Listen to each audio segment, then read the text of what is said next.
শুনতে কি চাওয়ে তোমায় স্বাগত। আজ রয়েছে নীল লোহিতের চোখের সামনে থেকে একটি গল্প।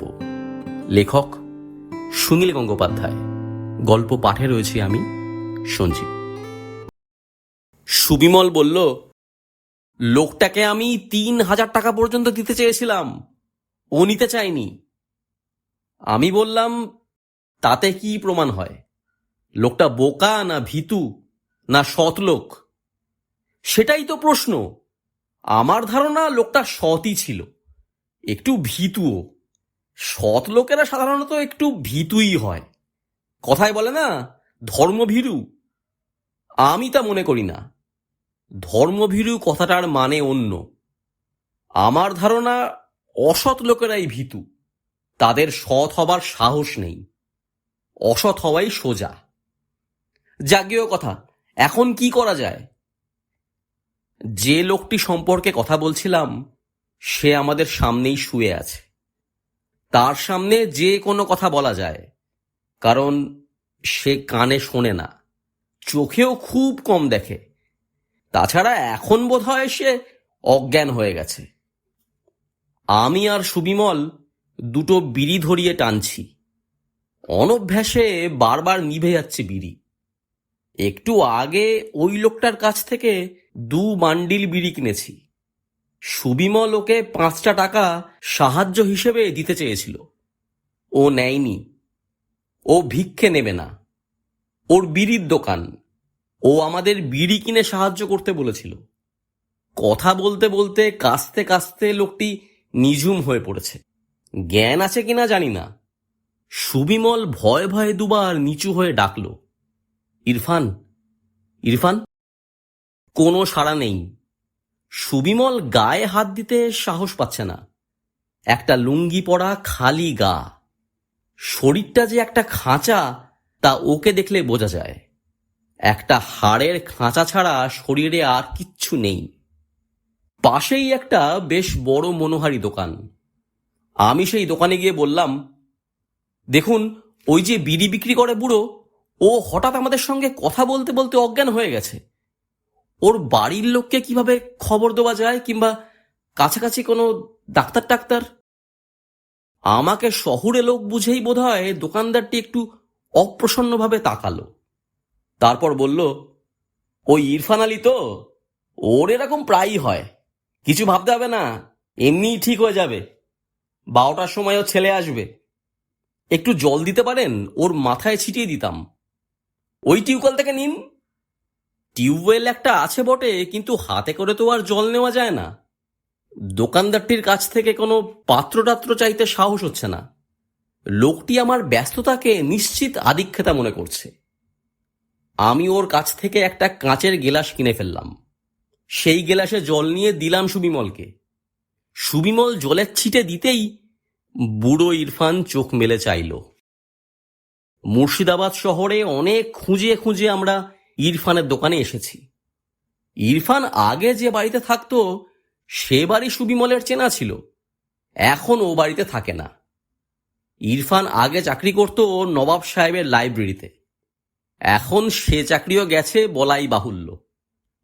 এই ধরনের লোকদের সুবিমল ঠিক খুঁজে বার করে। পুরনো দুষ্প্রাপ্য বই সংগ্রহ করে সুবিমল, তারপর গবেষকদের কাছে, সারা ভারতের বড় বড় লাইব্রেরির কাছে বিক্রি করে। কোথায় কোন দুষ্প্রাপ্য বই আছে সুবিমল তার সন্ধান রাখে। সেগুলো জোগাড় করার জন্য ও যে কোনো উপায় অবলম্বন করতে প্রস্তুত, এমনকি চুরিও। এ সম্পর্কে সুবিমলের বিবেক খুব পরিষ্কার। ও বলে, শুয়োরের খোঁয়ারে যদি তুমি একটা মুক্তো পড়ে থাকতে দেখো, তাহলে সেটা সেখান থেকে তুলে এনে কোনো সুন্দরী মেয়ের আংটিতে বসিয়ে দেওয়া কি অপরাধ?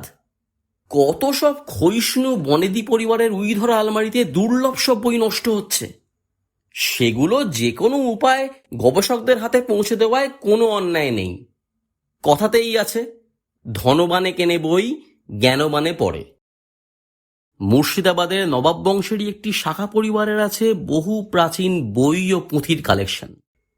তার মধ্যে আছে একটি ফার্সি বইয়ের পাণ্ডুলিপি, যেটি পাবার জন্য বহু ইতিহাসের গবেষক উদগ্রীব। সুবিমল প্রথমে বইটি কেনার চেষ্টা করেছিল। সে বাড়ির বর্তমান বংশধররা সবাই মূর্খ, বইটই সম্পর্কে কোনো আগ্রহই নেই। অযত্নে অবহেলায় বইগুলো নষ্ট হচ্ছে। নানান শরিকে ঝগড়ার ফলে আদালতে মামলা চলছে কয়েক বছর ধরে। কোনো কিছুই এখন বিক্রির অধিকার নেই কারুর। সেই বাড়িতে চাকরি করত ইরফান। লাইব্রেরি ঘর ঝাড়পোঁছ করত। সে নিরক্ষর, সেও বইয়ের মর্ম বোঝে না, কিন্তু যে কাজের ভার দেওয়া হয়েছিল তার ওপর সেটা ভালো করে করতে চাইত। সুবিমল ইরফানের বাড়িতে দেখা করে বলেছিল, সে যদি সেই ফার্সি বইখানা গোপনে সরিয়ে আনতে পারে তাহলে 1,000 টাকা পাবে। ইরফান মাইনে পেত মোটে 36 টাকা। অত্যন্ত গরিব মানুষ, বাড়িতে এক গাদা ছেলেপুলে। বইখানা সরিয়ে আনা তার পক্ষে খুবই সহজ ছিল। জামার তলায় পেটের কাছে গুঁজে নিয়ে বেরিয়ে আসতে পারত। 2-4 বছরের মধ্যে কিংবা কোনোদিনই বোধহয় সে বইয়ের খোঁজ কেউ করত না। সে বাড়ির লোকেরা কোনো দিন লাইব্রেরি ঘরে ঢোকে না, ভুলেও একটা বই উল্টে দেখে না। কিন্তু ইরফান তবু রাজি হয়নি। এ কাজ তার চোখে হারাম। মালিকরা বিশ্বাস করে তার উপর যে ভার দিয়েছে, সেই বিশ্বাস সে নষ্ট করবে কি করে? সুবিমল বারবার এসে লোভ দেখিয়েছে ওকে। সেবার ওকে 3,000 টাকা পর্যন্ত দিতে চেয়েছিল, সামান্য একটা বইয়ের জন্য। বইখানা সত্যিই মূল্যবান। তার বাজার দর এখন 1,500 টাকার মতন। ভারতবর্ষে ওই পাণ্ডুলিপির 2টি মাত্র কপি আছে, আর একখানা হায়দ্রাবাদে নিজামের কাছে। এ তথ্য অবশ্য শুধু গবেষকরা জানে। মুর্শিদাবাদে ওই নবাব পরিবারের ফ্যাকরারা এর খোঁজও রাখে না। এবার এসে ইরফানের এই অবস্থা দেখলাম। হঠাৎ চোখের অসুখ হয়ে দৃষ্টিশক্তি প্রায় নষ্ট হয়ে যাওয়ায় ইরফানের চাকরি গেছে। নিষ্ঠুরভাবে এক কথায় বরখাস্ত। মালিকরা একটা পয়সাও অতিরিক্ত দেয়নি। মালিকরা তো আর তার সততা নিয়ে মাথা ঘামায়নি। অথচ স্যার যদুনাথ সরকার যখন ওই বাড়িতে পড়াশোনা করতে এসেছিলেন, তখন ইরফান তার কত সেবা করেছে। স্যার যদুনাথের সার্টিফিকেট আছে তার কাছে। এখন ইরফানের এই সামান্য দোকান, কয়েক বান্ডিল বিড়ি আর কাগজের প্যাকেটে কি একটা জিনিস শুনলাম স্বপ্নাদ্য, হাঁপানির ওষুধ। সারাদিনে 1 টাকার বিক্রি হয় কিনা সন্দেহ। চোখে দেখতে পায় না, সারাক্ষণ অনবরত কাশছে। বোঝা যায় ইরফানের মৃত্যুর আর বেশি দিন দেরি নেই। চোখ মেলার পর সুবিমল জিজ্ঞেস করল, কি এখন কিরকম লাগছে? একটু ভালো তো? দৃষ্টিহীন চোখে ইরফান কেঁদে ফেলল ঝরঝর করে। বলল, বাবু, সবই আমার নসিব। 3,000 টাকা আপনি দিতে চেয়েছিলেন, সেই টাকা আমি পায়ে ঠেলেছি। এখন আমার ওষুধ জোটে না, খাওয়া জোটে না। বুড়ো, তখন তো তোমায় কতবার বলেছি, ও বই আনলে মালিকদের কোনো ক্ষতি হতো না, অন্যদের উপকার হতো অনেক। এখন আর কোনো নতুন লোককে রেখেছে? না বাবু, এখন ঘর তালা বন্ধ থাকে। একদিনই উইতে বোধহয় সব বই কেটে দিয়েছে। ইস, ওই বই যদি নষ্ট হয় তাহলে যা ক্ষতি হবে। ইরফান বইয়ের মর্ম বোঝে না, কিন্তু 3,000 টাকার জন্য কি আফসোস। 3,000 টাকা পেলে সে পাশের মনোহারি দোকানের মতন বড় একটা দোকান খুলতে পারত। হায় হায়, কি যে তার বুদ্ধিভ্রম হয়েছিল! কেন যে সে তখন বাবুর কথা শোনেনি! এখন তার উচিত মাথায় কুড়ুলের কোপ দিয়ে মরা।